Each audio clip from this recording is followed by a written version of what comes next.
We are coming closer to Tamuz. Tamuz is the time that the siege on Jerusalem started. There's another few things, but just to make the connection between Tamuz and Tishá BeAv. So Tishá BeAv is the day that they came in and they destroyed the Mikdash.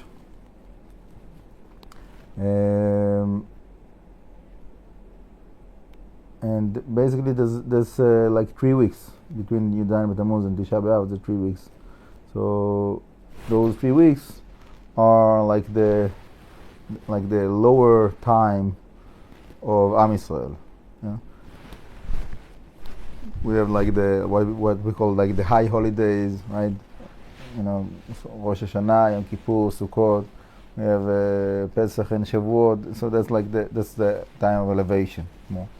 The time of the 3 weeks is the time of descending, of putting the profile down a little bit, going out under the radar, as they say. It's time that there is judgments, and we need to know how to deal with it. For example, the Arizal says to do, except of Tikkun Chatzot, that usually we should do after midnight in the night. So there is also in those 3 weeks there's also like Tikkun Chatzot in the day, after midday. For example. And the Arizal explains that doing that is bringing down the level of the judgment of the day. Besides of that, there's restrictions that most of the people, they don't relate so much to the meaning. They just look on so practically what should I do or what shouldn't I do, and there's all kinds of restrictions of whatever. There's all kinds of customs. We need we can do another class of saying over all of the levels of the structures according to the different customs, but basically the Ashkenazim are definitely more strict and starting earlier the restrictions of the 3 weeks. Therefore, the Sfaradim, so it really starts in the last week before Tishá BeAv. That's by the Sfaradim it's a little bit easier. But anyhow, without getting into the what is permitted or not permitted, but the point is that it's time that we need to be more aware of the destruction of Beit HaMikdash.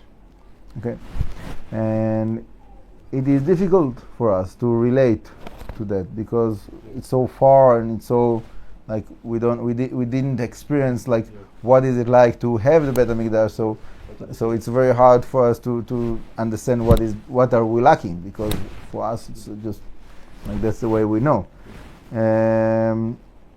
So to compromise that, the best thing that I can suggest is to go through books of Midrashim that tells us what was happening in the time of Beit HaMikdash, and then we get some kind of a picture, some kind of an idea of what there was for Am Yisrael in the time of Beit HaMikdash, and then we can somehow understand how much it is that we're missing, that we don't have it. So instead of focusing on those 3 weeks as time of sadness, depression, all kinds of things like that some people have they feel that this is the association that comes with those 3 weeks, I suggest to invest the time in building yearning for the rebuilding of the Beit HaMikdash. So to build that yearning, it needs time. It needs to learn some things and to contemplate on them and to try to work with our imagination to try to picture what is it like. Many things. So I'll just give just one little thing. There's many things, but just one little thing.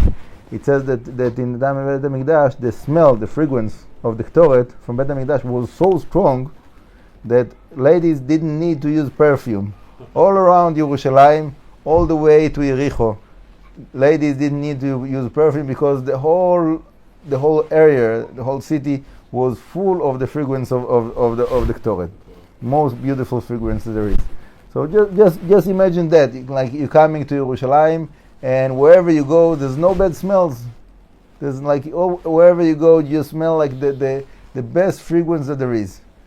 Just that. And obviously there's many other things the taste of the fruit, and whatever it is. We can, obviously, all of those different descriptions are physical, because for us that's what we sense. We sense the physical, right? The smell, the taste, the look, and so on. But really, what we need to try to get from those midrashim is what will be the spiritual level that is needed for that to happen. So that elevation, that high level of existence of Am Yisrael in the time of Beit HaMikdash, and by the way, it was not affecting only Am Yisrael, it was affecting the whole world. It says in the Midrash that if the non-Jews that destroyed the Beit HaMikdash, if they would knew what they're gaining from Beit HaMikdash, they would put their armies to guard the Beit HaMikdash instead of bringing their armies to destroy the Beit HaMikdash. The whole world lost so much from the destruction of Beit HaMikdash. Anyhow, there's much more to speak about, and for sure we need to contemplate on tshuva, because if we would complete our process of tshuva, Hashem would build the Beit HaMikdash right away. Yeah? So we have to look within ourselves what we can encourage ourselves to do better, to do more than what we do now. And again, it's not about like looking down, depressed, and sad. It's about how can we make things better, the desire to make things better, to strengthen our hearts, to do all the tikkunim, whatever got wrong, to bring things into place.